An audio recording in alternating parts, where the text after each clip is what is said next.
It's about history. It's about preservation.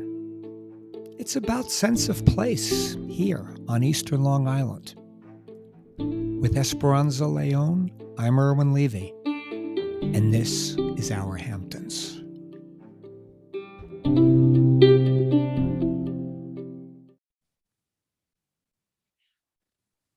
Esperanza. Irwin, my friend, how are you? It's very good. And do you remember when a shopping mall came to the Hamptons? Well, the shopping mall was here already when I came to the area. Okay, fair enough. But so yes, I know about it. It's I got to give props here to Tim Ferguson. He's a writer, terrific writer. I'll give him a website also, timwferguson.com, and he writes on a lot of subjects, but writes a lot about Eastern Long Island and some of the challenges, some of the historical perspective. We actually had Tim discuss this issue with us, Esperanza, actually on a East Hampton Trails Preservation Society walk, where we did a walk in Bridgehampton, and Tim spoke to us about it. But when we're talking about a shopping mall coming to the Hamptons, we are talking what was then called Plaza East, but we now lovingly refer to as Bridgehampton Commons. Or just the Commons, because we can't even say Bridgehampton anymore. We say Bridge. Oh, that was a point I remember. You made that was from a segment a couple of episodes ago. It was the pet peeve section of the Our Hamptons. Add it to the list, right? Add it to the. Believe me, I have a list that you can't imagine. But anyway, and this is interesting, Esperanza. It's another thing we've often spoke about in terms of these kind of developments, whether it's residential, commercial. As usual, this one started to come to be in February of 1972. Is that of winter tricksters? It's always like that. And Tim writes how Plaza East was the first, and literally even to this day, 50 years later, remains still the only one, really the only shopping center out here. Now, as we're both East Hampton Town residents, I remember in the 33 years I've been here, there were a couple of times the A&P on Newtown Lane wanted to go where Gertz was on Pantago Road. Right, Gertz, and then it was Stearns and yes. Right, yes. So the old stables there, right? Those were stables. They were old stables. To give everybody a perspective, we're sort of talking like diagonally across the street. I guess around the town hall, or maybe around where Moby's and exactly, Bostwick's is further, now, like yep. opposite side around Spring Close Highway, somewhere in that vicinity. So it's in there, but I guess Bridgehampton Commons is almost like a 50-year look back on everything that's gone on here on Eastern Long Island, because, like Tim wrote about this, how it sort of reflected on the changes of an elected government and land use patterns. And also probably the biggest thing, and this is something I think we both can speak of, the makeup of the local population, how that has evolved over the past 50 years. It's always been, you have the resort community, you have retirement, a lot of retirees out here, and of course the full-timers. So we had them all. But anyway, so this retail center, Plaza East, now this was, again, Bridgehampton, we're in the town of Southampton. I don't know if this is fair to say, but I'm going to say it anyway. I'm going to put it to you, Esperanza. There's always been sort of a perspective, and maybe it's just due to the size of the towns, that Southampton town, how do I phrase this, was sort of always seemed to be a little more receptive to development. Yeah. But what's interesting, are you implying that Southampton town is larger than East Hampton? Well, I think Southampton town population wise is larger. I mean, it takes in geographically though, it's not, and I'm not sure population, but I was actually surprised when I learned that East Hampton was a larger town, because, and I agree with you, I've always found that Southampton was sort of ahead of the curve with development, and with sort of that influx of more big box kind of stores and McDonald's and Burger King exactly. being there, right? I'm right. I mean, County Road 39, it's definitely like a strip. Yeah. It's like a strip. I mean, it's sort of looking, that could be Hempstead Turnpike up Island. That could be Old Country Road, the way it sort of looks. So, and of course, Hampton Bays has a big, I think they have a Macy's in Hampton Bays, or that's another little mall there. Yeah. So also, so there is. And again, that sort of doesn't exist in East Hampton. And it's more also suburban, right? Yeah, it's a little more has a little more of a suburban vibe. I do think. I guess it could be just because it's a little more west. And again, while East Hampton town size-wise could be larger, we have Nepegue and Montauk, which are so much of it is preserved land. It's not ever going to be developed. So But so while this was going on, the looming construction. Now, remember, this was 72. This was February 72. These articles started to appear about the shopping mall coming to the Hamptons. And basically, a lot of these people, to use Tim's words, sort of hit the roof. This was, you had this whole thing. This is exactly what we didn't want. We were running away from this. We don't want this kind of development here. And there was a lot of scrambling. There was talks of lawsuits. There was talks of everything. One of the big stores, I guess the anchor store at the time, was W.T. Grant's. Grant's, that was the big variety store. That was the largest lease. But long story short, it was all too late. And the build out was happening with the opening planned in the fall. Now, Grants you don't remember, but you remember it afterwards. There was a Woolco you mentioned coming in after that. Definitely. Yeah. When we came, what I remember was the trips we would take to go to Woolco, and there was the donut factory. Oh, okay. So we would go for breakfast. The donut factory also, right? Where there's a nail salon right now. Okay. So there was a donut factory. That's that was the best. Yeah, I donuts are one of those foods. I remember Dreesen's. My God, exactly. It was so decadent. It's I guess donuts along with French fries on the food scale are as sort of as bad as you can have. But man, it tastes good going down. There's no question about it. But so anyway, it was too late, Esperanza, and Plaza East was going to happen, and there were other changes going on at this time. The unfortunate changes that we've touched on in our Hamptons previously, potato farms turning into subdivisions, all of these things. And interestingly, and we're going to get into this particular organization as we go into this dialogue, but sort of almost coinciding with Plaza East was the group for the South Fork, Bob DeLuca's group, still here now, group for the East End, but big group about preservation, our favorite topic. And if I can just interject here for a moment too, as you're speaking about this and this happening in the 70s, which was obviously that's an era that it was leaving the boom of, so it was the decline of the potato farming, really, but it was still here, right? So by the 1960s, potato farming was sort of a dying, potato farmers were a dying breed, really. Correct. Sure. And that,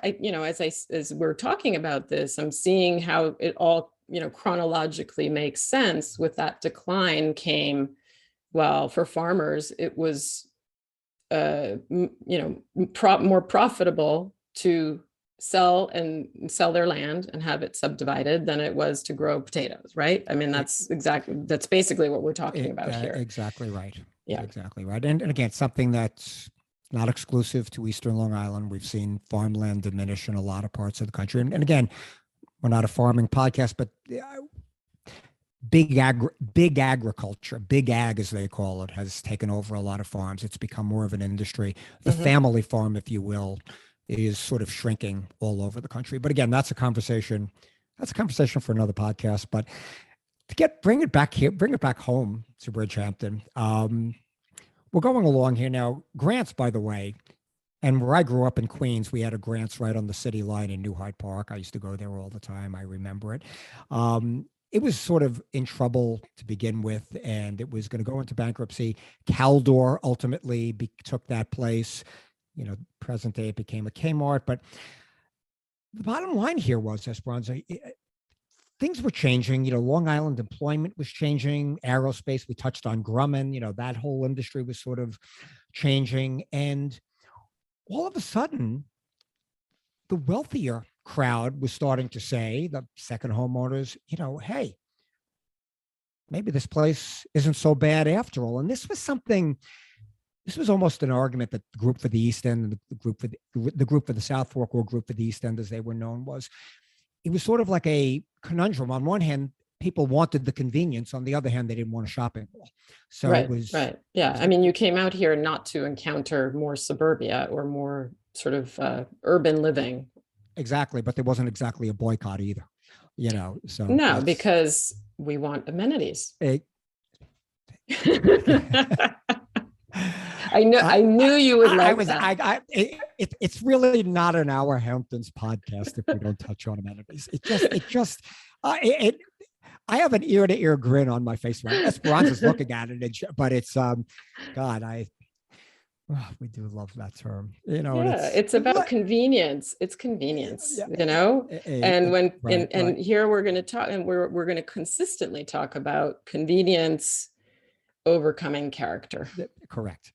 Oh, so well said and so true. And here's a point Tim brought up in this article, which I thought was so telling. And again, it's you really have to think back, and we've discussed we've mentioned many a time in Our Hamptons the bookends of East Hampton and Southampton, those estate sections, but what in between, forget what it is now, Bridgehampton, Sagaponack, Watermill, we know what it is now, but how back then it was very different, farmland. And Tim wrote in this article how Bridgehampton was perhaps the only spot where a retail complex of this size could happen.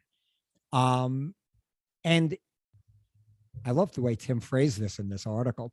At the time, apart from a few vintage neighborhoods, it was, and I quote, this is Tim Ferguson's words, all you Bridgehampton residents, it was a dowdy crossroads between the historic villages of Southampton, East Hampton, and Sag Harbor. And Esperanza, to a point that's very near and dear to you, and it's going to be a subject of a future podcast.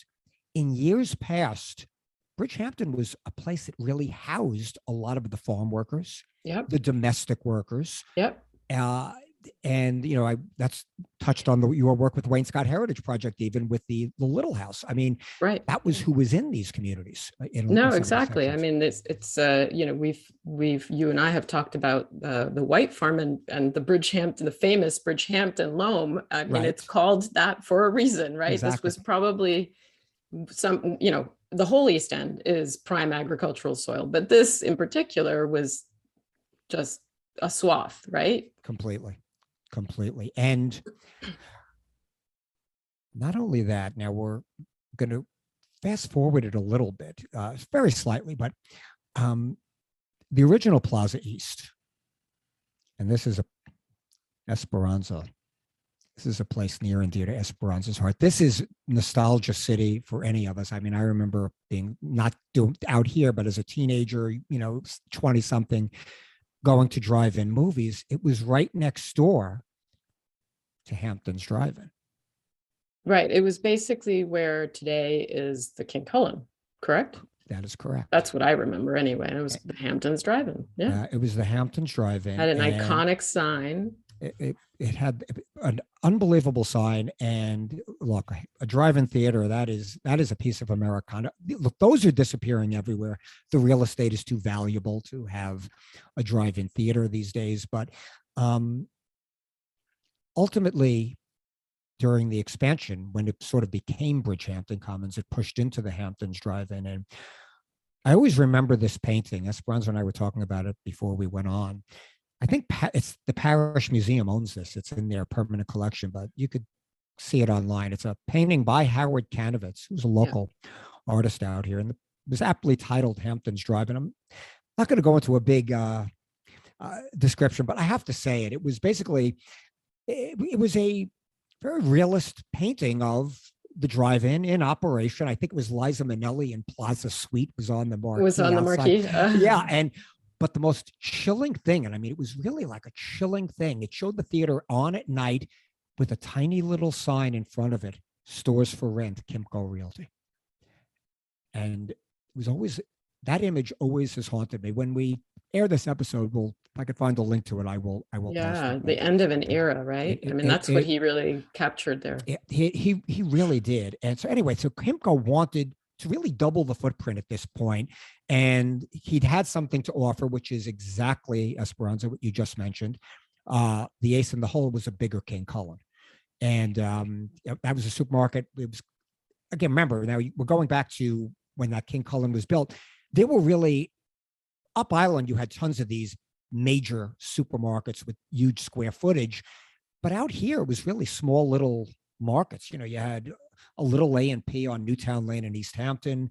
You had IGAs, right, you had Chivoni's in Sag Harbor, but Aristides at one point. Yeah, so it was small. So, but anyway, so that was what he was offering, and of course there was going to be an upgrade to the site with signage, with better lighting, and something that was really a back and forth in this whole negotiation when they were building this was better landscaping. They were, as one of the lawyers for the mall said, we're going to make this, it's going to feel like you're walking on a college campus.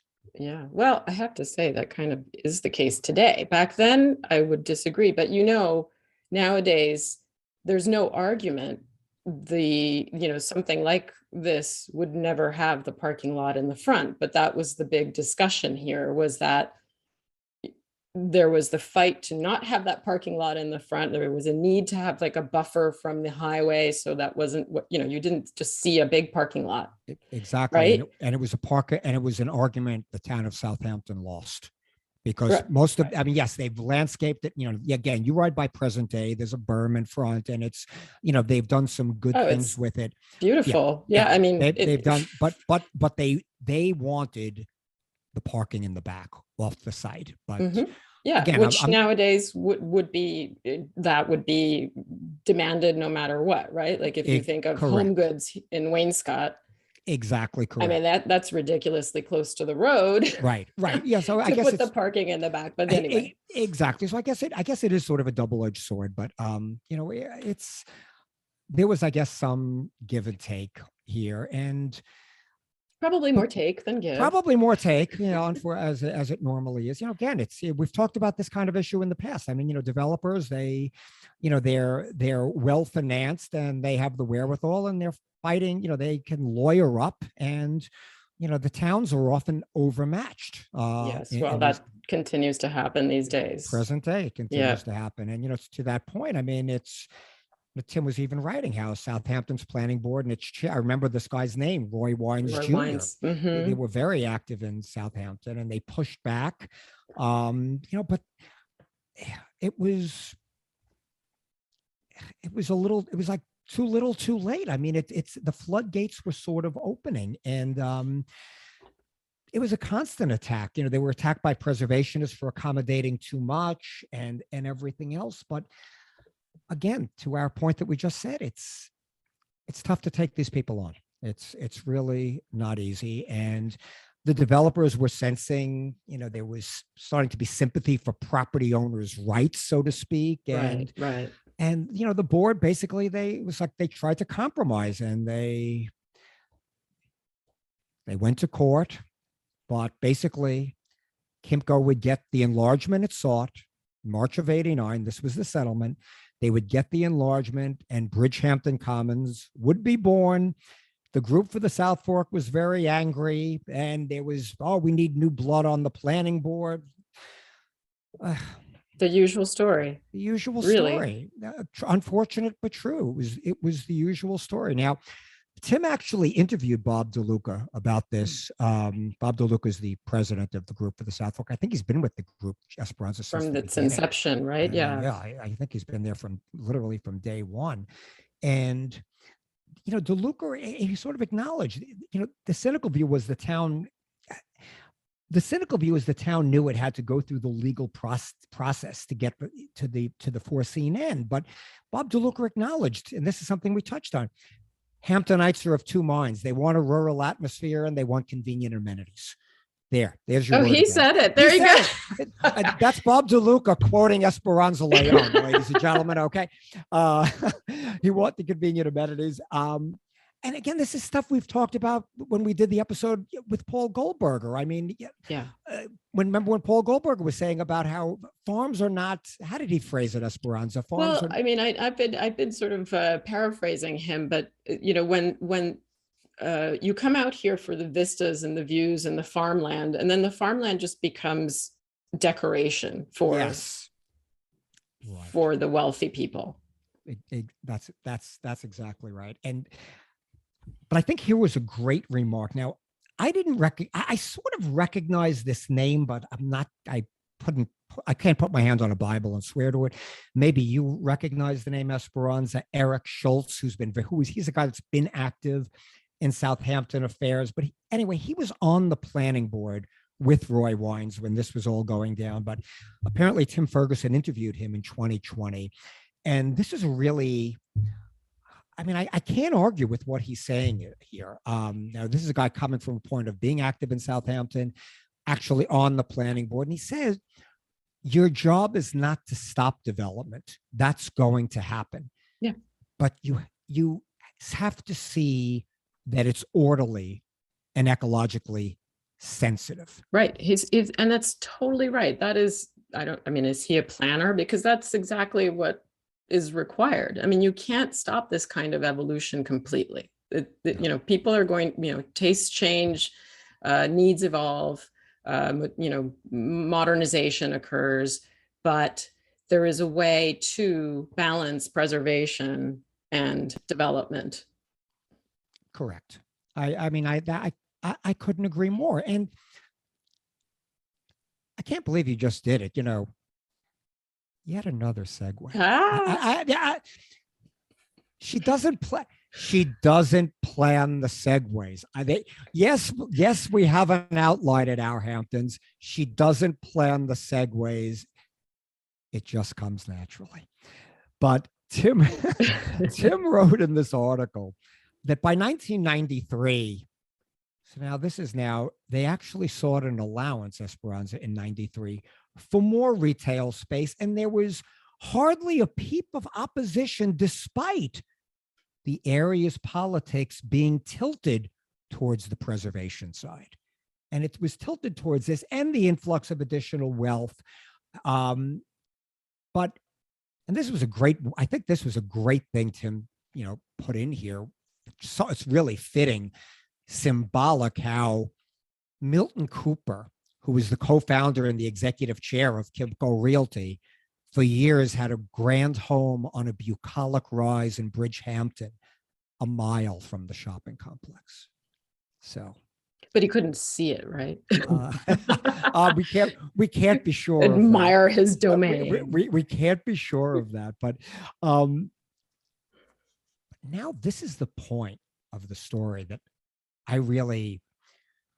Tim really hit on, and I never made this connection, and it's tremendous. Tim wrote how, in any case, the long line of the strip centers that people feared 40 or 50 years ago, because what happened at the time, Esperanza, was people thought, now Bridgehampton Commons, what's next? We're going to get East Hampton Mews. We're going to get a bunch of strip malls. Yeah, we're going to get a bunch of strip malls. We're going to have, and there was a fear of that, but instead, Riverhead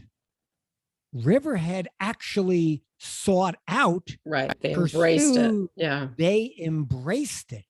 And they went after this. Do you just an interjection? I mean, do you think it was because of the total deflation of that town? I mean, the Riverhead county seat and all, it just was so depressed, back in the day. I think downtown, everything was shuttered. And, I don't know the exact reasons for that. That's a topic I'd love to delve into. And it's come back a great deal, right? But it's taken years. It has taken years. And I Esperanza, to your point, now, in all fairness, we haven't really researched this, but I'm going to say it is I am absolutely of the opinion that Riverhead did this for economic reasons. Oh, That certainly. they certainly were pursuing this. And look, obviously, Riverhead is the home to the Tanger outlets. They're the home to all of the any big box store or whatever. You know, I think there's a Costco and a BJ's in Riverhead, both, and they have a Walmart. It goes on and on. But you know, definitely, I would say they didn't follow the dictum of Eric Schultz in being orderly and ecologically sensitive. And I would add, you know, I think that because Riverhead and Cutchogue and all those areas where, you know, the big duck farms were located, and of course that's another decline. You know, so certainly that played into all of this, I'm sure. I without question. But I think Riverhead, you know, pursued it. Riverhead got it, and Riverhead wanted it.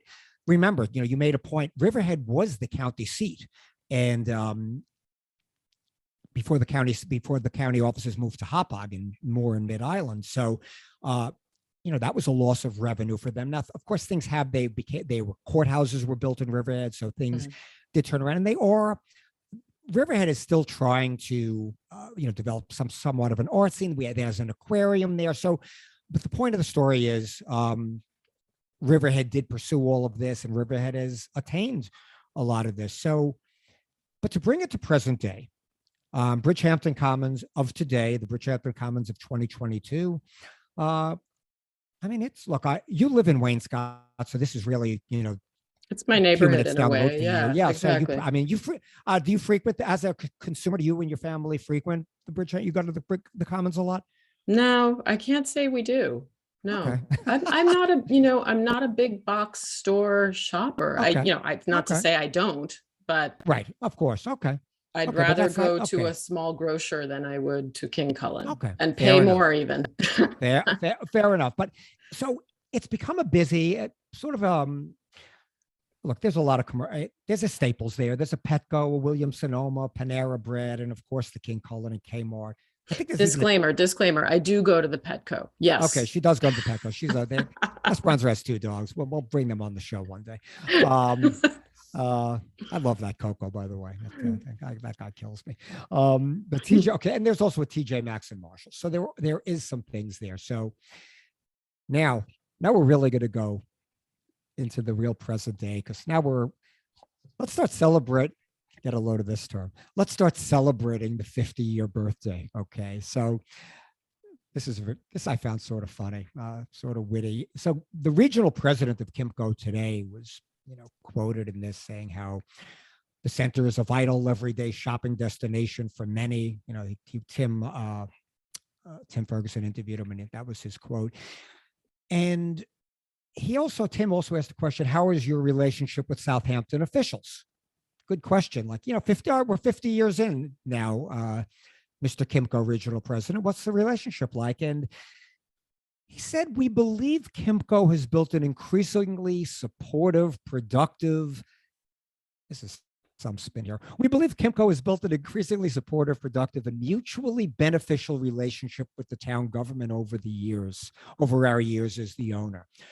So to Tim's question, is there a big 50th birthday party planned this year for Bridgehampton Commons? We do not have anything independently planned for the 50th anniversary as yet, but would welcome the opportunity to do so in concert with the local community. We're all going to be coming out there to celebrate the Commons. I don't mean this in a bad way to Bridgehampton Commons, but I don't think it's going to be like a Hamptons Pride Parade that we had a couple of weeks ago here. Okay. I somehow, I don't, what do you think, Esperanza? No, not feeling it? Not at all. No. It. And even Tim, I think Tim Ferguson sort of agreed when he sort of closed this out by saying, he doubted celebration is quite the mood, you know, but the planning approvals things were approved sort of grudgingly sometimes, and looking at it now, Esperanza, I'm sure we got a group of people in the room. Some of them would be very sorry that Bridgehampton Commons is there. They will probably wish it never came to be. Of course, others are probably, well, it is convenient. It's, I go there. I mean, right. No, and not only that, it probably employs a lot of people. Who knows where they have to live? I mean, that's a whole other story. That's or as I hear, they're shipping people in from Jamaica, so history repeats itself there. Yeah. I mean, if it's not the Irish, it's the Polish. If it's not the Polish, it's the Jamaicans. It's them, but believe me, if we were a different kind of podcast, we could the trials and tribulations of everyday life out here could be that wouldn't even be a mini series. That would be an extended series. That'd be an extended series. I mean, that would have to be a daily podcast for God knows how long. But anyway, I think he sort of closes it off by sort of saying, everybody can really make the drive to Riverhead. Yeah, or I mean, online shopping is such a thing these days. I really miss being able to, of course, I mean, this is a problem. I really miss being able to go into town, East Hampton. Right. For all my needs. You had the shoe store, you had the clothing shop for the kids, you had everything pretty much to fulfill your immediate needs. I mean, there was the 5 and 10, all that stuff. But now there's none of that. There's Rodeo Drive. Exactly right. I mean, or as I once heard it quoted, a mall without a roof. But anyway, that's a high-end mall without a high-end mall without a roof. And again, it's funny how what goes around comes around. We're talking about the first shopping mall that came out to Eastern Long Island, and now we're sort of designating a non-shopping mall as one. So you see that? What? Hey, Esperanza, I segued myself. You did. I did my own segue. Yeah. If you're the segue queen, that makes me the well, I don't know if I'm the segue king. I'm sort of a second-rate segwayer, but okay. I gave one to me. But I'm going to close this episode out, Esperanza, with a quote from Bob DeLuca, and we're gonna leave it here because I think it's fitting. And it's amazing. Bob DeLuca, remember, 50 years ago, Group for the East End was in vogue. 50 years later, and he's made this quote in February of this year. As Bob DeLuca put it, if there's a Kmart left on the planet, it's going to be that one. Soon not to be, though. Exactly. Esperanza, that was fun. It was a lot of fun. Like a little travel back in history of my own history, really. That's good. Exactly, for sure. Right. Exactly right. Well, thank you for that. Thanks, Irwin. Until next time. And thank you, Tim Ferguson. That was really a good starting point. It's timwferguson.com. Thank you for that, Esperanza. It's timwferguson.com. We will post a link. Fantastic writer, writes on multiple subjects, very relevant, not only to the mission of our Hamptons, but anybody who has a love for Eastern Long Island. Thanks again. Bye, Irwin.